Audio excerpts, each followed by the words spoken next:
Hello my dear students. Class 10 का chapter है money and credit और उसी चैप्टर का ये फर्स्ट ट्यूटोरियल पार्ट है जिसमें हम कवर कर रहे हैं money as medium of exchange.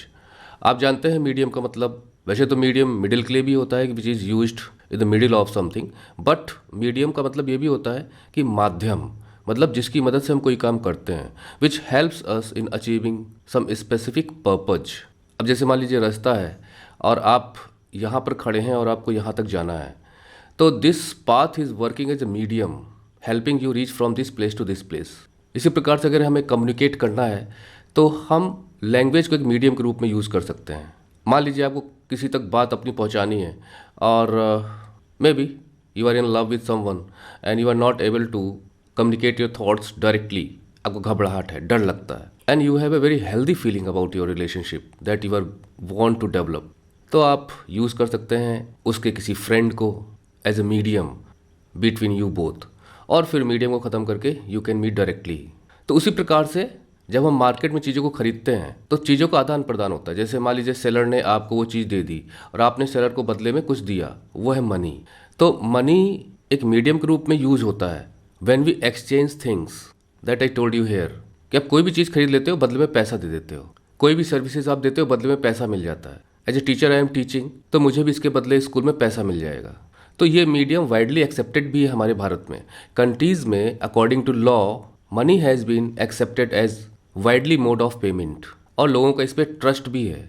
तो लीगली वहाँ की करेंसी मान्य है, रिकग्नाइज्ड है, क्योंकि मनी की अपनी खुद की फिजिकल वैल्यू नहीं होती। उसकी वैल्यू तभी तक है जब तक गवर्नमेंट उसे रिकग्नाइज करती है लॉ के जरिए, और इसमें स्टोर ऑफ वैल्यू भी है। तो वो हम आगे धीरे धीरे पढ़ेंगे कि मनी इतने इंपॉर्टेंट फंक्शंस परफॉर्म करती है कि हमें उसकी उपयोगिता महसूस होती है। It has utility. तो when we exchange things we exchange money in return. That is why it is written here कि money is medium of exchange. चीज़ों को खरीदने और बेचने का एक माध्यम है मनी। चीज़ों को एक्सचेंज करने के बदले में हम कुछ देते हैं तो वो देते हैं money. That is why it is medium. तरीका है, एक मेथड है जो चीज़ों को एक्सचेंज में मदद करता है। लेकिन money is a new concept. शुरू से ये नहीं था। न्यू कंसेप्ट का मतलब ये भी नहीं है कि अभी हाल ही में निकल के आया हो, लेकिन शुरू से ये मनी का कंसेप्ट जो हम आज यूज़ करते हैं, जिसमें फिजिकल मनी भी शामिल है, डिजिटल मनी भी शामिल है, बैंक में जो हमारे अकाउंट में पैसा जमा है, डिमांड डिपॉजिट्स, वो भी मनी में शामिल है। पर शुरू में ऐसा नहीं था। तो चैप्टर में हम देखते हैं जैसे जैसे जहाँ जरूरत पड़ेगी we will explain the things and try to learn them. The use of money spans a very large part of our everyday life. Spans का मतलब फैला हुआ। हमारे जीवन में दिन भर में मनी का बहुत बड़ा रोल है। It has a greater role that it plays. Look around you, अपने आसपास देखो। You would easily be able to identify several transactions involving money in any single day. तो एक ही दिन में आप देखते होंगे आसपास कितने ट्रांजेक्शन्स होते हैं, मतलब लेन देन होते हैं, और उसमें मनी शामिल होती है। आपको भी तो घर में कॉपी मंगानी है, पेन मंगाना है, आप मम्मी से पैसा मांगते हो, मम्मी पैसा दे देती है, आप उसे किसी को दे के बदले में आप सामान लेके चले आते हो। तो यही लेन देन है, एक्सचेंज है, जिसे हम ट्रांजैक्शन भी कहते हैं, और इस ट्रांजैक्शन में मनी इन्वॉल्व होती है। Can you make a list of this? क्या आप इनकी लिस्ट बना सकते हो? बहुत सारी लिस्ट बना सकते हो। और ये जितने भी ट्रांजेक्शन्स होते हैं, इसमें goods are bought and sold, इसमें चीज़ें खरीदी जाती हैं और बेची जाती हैं।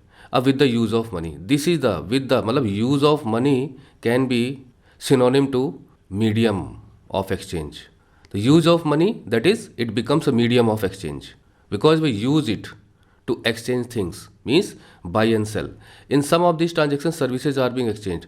और हमेशा गुड्स ही तो होते नहीं है, सर्विसेज का भी एक्सचेंज होता है। अरे आप डॉक्टर के पास जाते हो, डॉक्टर आपसे फीस चार्ज करता है। क्यों करता है? बदले में मेडिसिन नहीं दे रहा वो सिर्फ दवा पे, पर्चे पे दवाइयाँ लिख देता है, प्रिस्क्रिप्शन देता है आपको। उसी प्रिस्क्रिप्शन देने का वो पैसा ले लेता है आपसे। मीन्स डॉक्टर अपनी सर्विस प्रोवाइड कर रहा है in the form of suggesting you medicines to give you relief from your ailment. ये ऑलरेडी हम सब पढ़ चुके हैं प्राइमरी, सेकेंडरी, टर्सरी सेक्टर में। तो सर्विसेज का भी एक्सचेंज होता है और बदले में मनी का लेन देन होता है। For some there might not be any actual transfer of money. अब ट्रांजैक्शन ऐसे भी होते हैं जिसमें मनी का ट्रांसफ़र नहीं होता, मतलब आपने दुकानदार से एक पैकेट चाय का खरीदा और बदले में पैसा नहीं दिया, लेकिन उसने आपको सामान दे दिया, ऐसा भी होता है। लेकिन ऐसा कब होता है?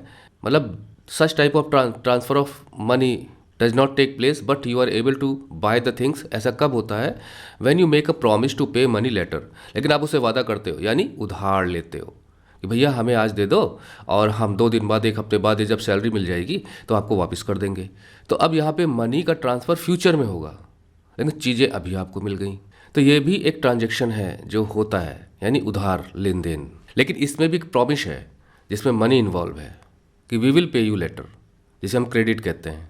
तो हमने देखा कि जो भी ट्रांजैक्शंस होते हैं उनमें मनी इन्वॉल्व है। और ऐसा क्यों है? क्योंकि it is a widely accepted mode of payment.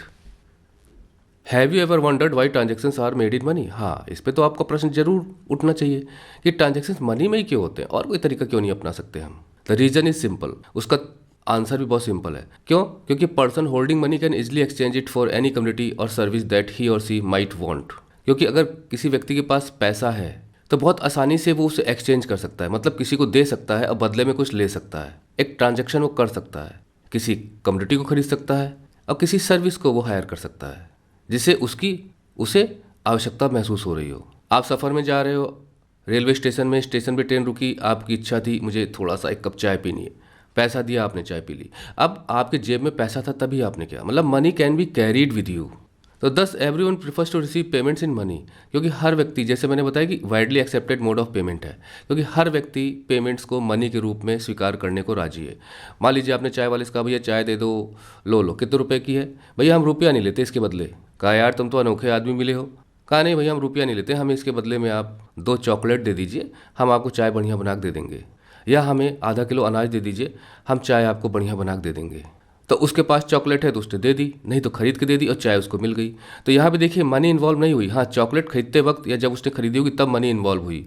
तो ये पीपल टू पीपल एक सिस्टम मोड ऑफ पेमेंट का एक्सेप्टेड होना चाहिए। अगर नहीं है तो उस दुनिया में, उस देश में मनी चल नहीं पाएगी। तो इसलिए अगर आपके पास पैसा है तो आप कोई भी ट्रांजैक्शन कर सकते हो, चीज़ों को खरीद सकते हो, सर्विसेज को हायर कर सकते हो। ऐसा इसलिए है कि दूसरा व्यक्ति भी राजी है कि वो मनी को स्वीकार करके चीज़ आपको दे देगा, अपनी सर्विस प्रोवाइड कर देगा, और उसके बाद जो मनी उसे मिलेगी उस मनी को आगे यूज़ करेगा, मतलब उस मनी को आगे एक्सचेंज करेगा जो उसे चाहिए। क्या समझे? यानी ए ने बी को कुछ पैसा दिया और बदले में सामान लिया।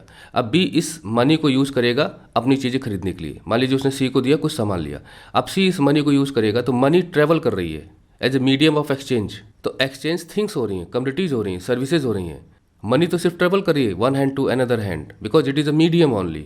आखिर ट्रेन ट्रेवल करती है तो किस मीडियम की यूज़ करती है? रेलवे ट्रैक का यूज़ करती है, और ट्रेन दौड़ती रहती है। हमारी इकोनॉमी में भी पैसा सर्कुलेट होता रहता है, यहाँ से वहाँ, वहाँ से यहाँ।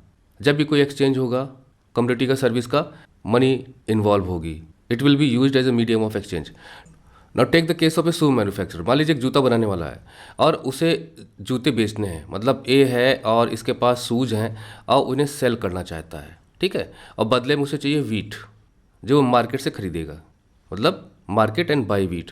तो उस शू मैन्युफैक्चरर क्या करेगा? The shoe manufacturer will first exchange shoes that he has produced for money. तो सबसे पहले वो जूते बेचेगा और बदले में उसे मनी मिलेगी।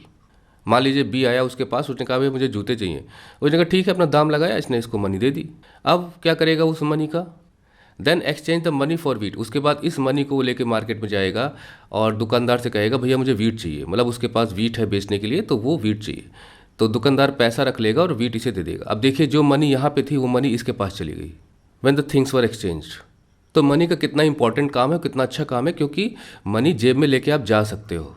और अब तो बहुत आसान हो गया, ऑनलाइन पेमेंट आप कर सकते हो, यानी बैंक अकाउंट में आपका पैसा रखा हुआ है तो you can use it without carrying it with you, but money is involved. तो इसलिए मनी का बहुत इंपॉर्टेंट फंक्शन है जिसकी वजह से मनी आज वर्ल्ड में यूज़ होती है for exchanging things and services. अब एक हम कल्पना करते हैं, इमेजिन करते हैं how much more difficult it would be if the shoe manufacturer had to directly exchange shoes for wheat.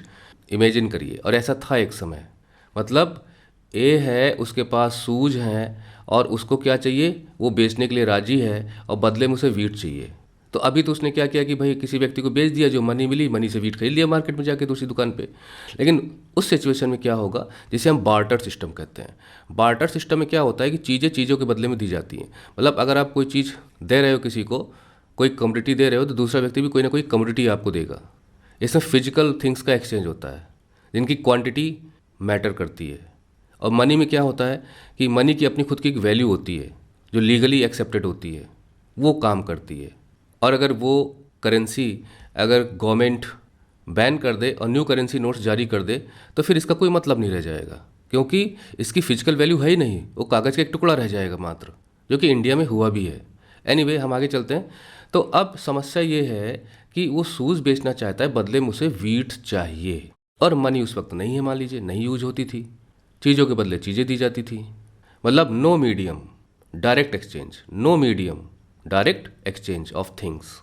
तो directly exchange shoes for wheat without use of money.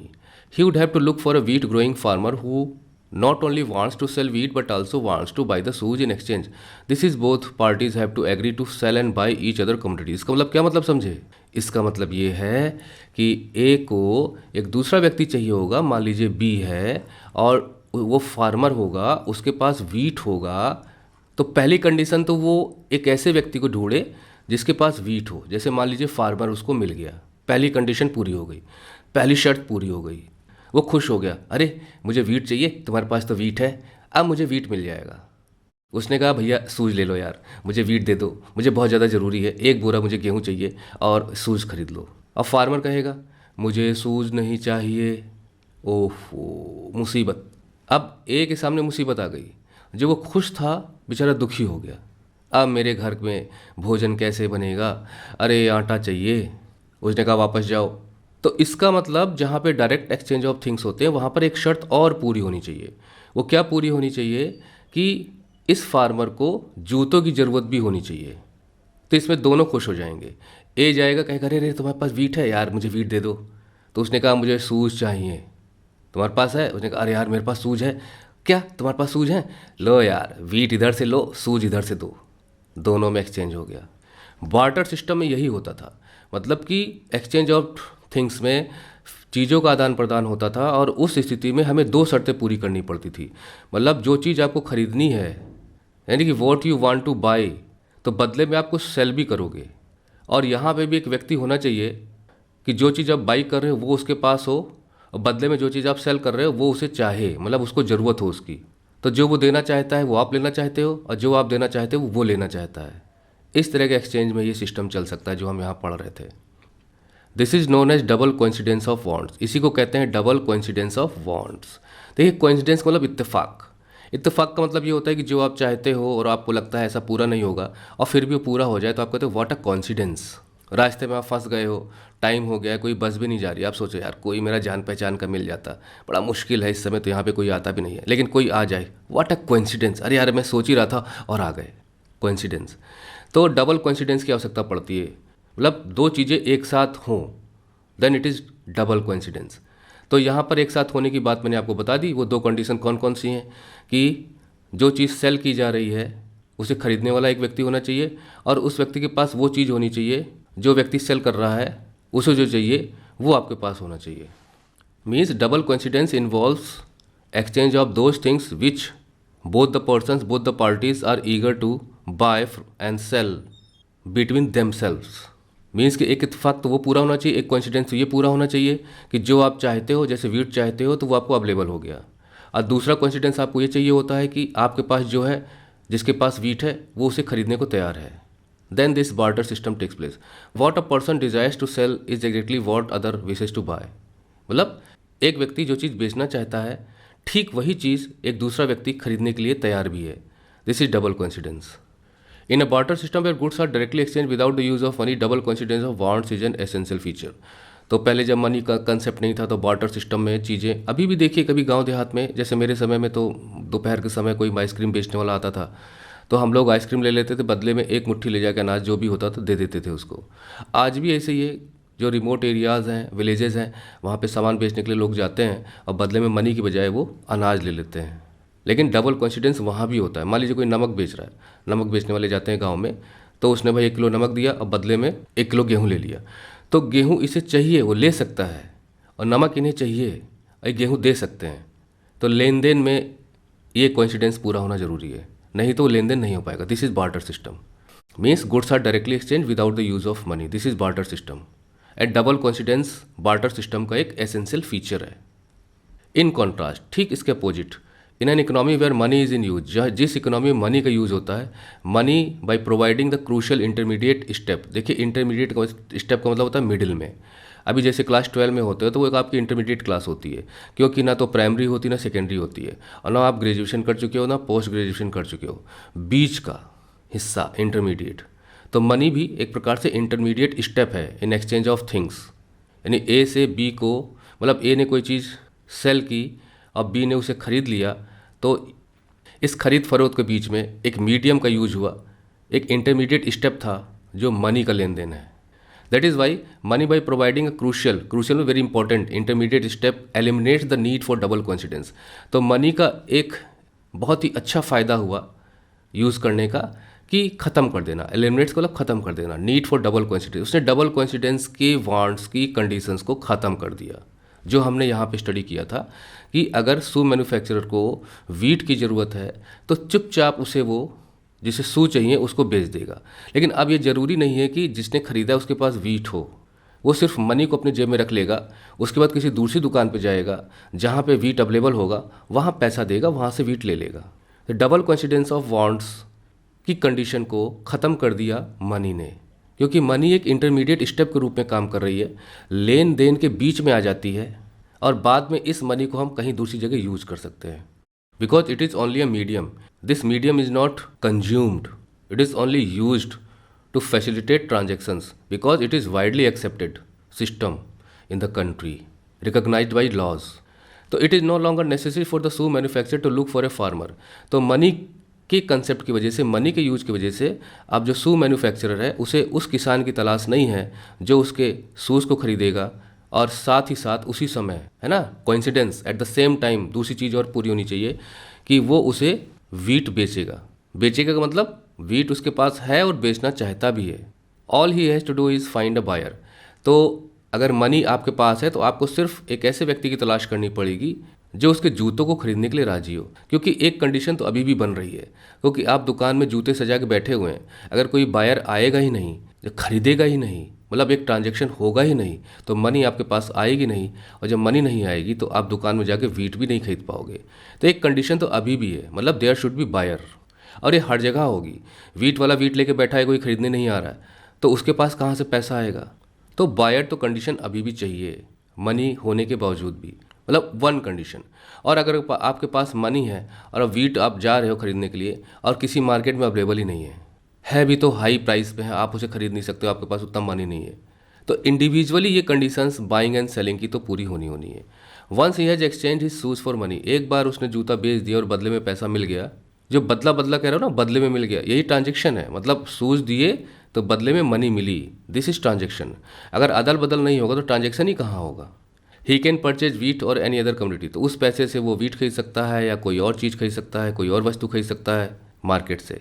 Since money acts as an intermediate, चूँकि money यहाँ पे एक बीच का काम करती है, intermediate step के रूप में यूज होती है इस एक्सचेंज प्रोसेस में, मतलब लेन देन में, इसलिए इसको मीडियम ऑफ एक्सचेंज कहा जाता है, यानी लेन देन का माध्यम।